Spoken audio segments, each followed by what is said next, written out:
particularly newspapers, are under threat, not least of all due to the tsunami of social media and the influence and the impact of big tech in our lives.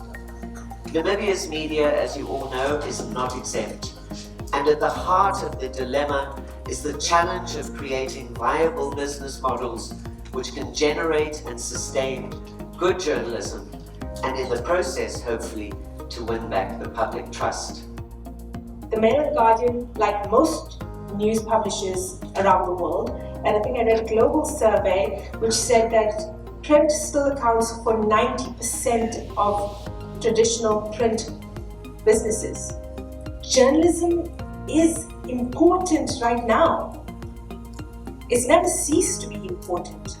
But if we look at some of the trends around the world, the political trends around the world, it is only good journalism that can empower citizens to make informed decisions about their political future. So we need good journalism, but there is little money to support it. What we have to do is to stand firm. Success, we must accept, will not come easily or quickly. But we must somehow be able to motivate our newsrooms to be able to not just do the work of the day, but do the work of the future. You go online, you go on your smartphone and you look at BBC News or perhaps Al Jazeera, you look at some of the headlines, all online. All you need to do is internet access. A bit later you can access the Namibian, you can look at the latest headlines there, read what's happening in your own country or in your own local area. A bit later, if you registered, I think after 12, you can go on one of the newspapers of NMH, the Republican perhaps, or Allgemeine Zeitung, and you can do the same thing there. They have a paywall, but of course it's timed. But we're all doing this online, or most of it. Some of you might still buy a newspaper, but a lot of you don't.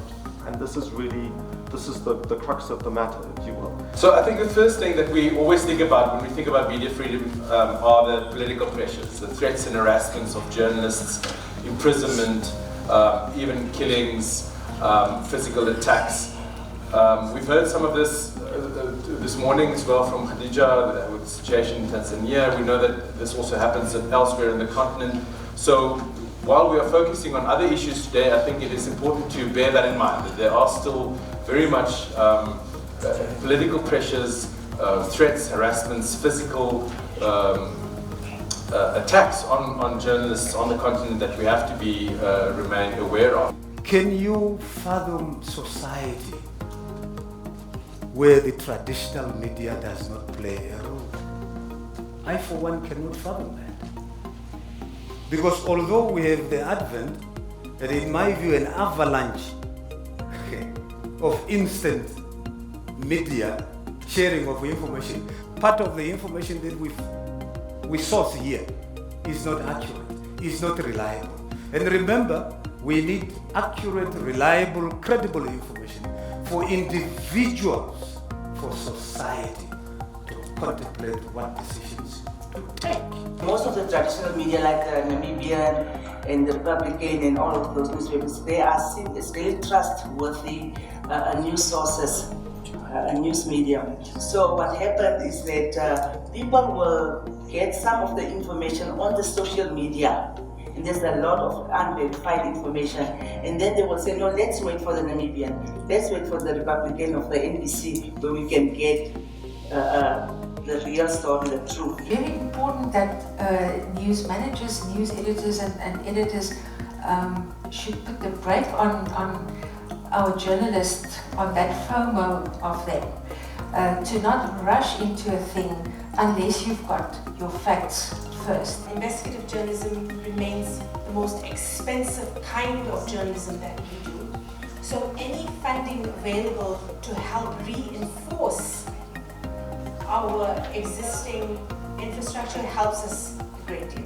We should find a way to help society become media literate, because media has changed quite a lot.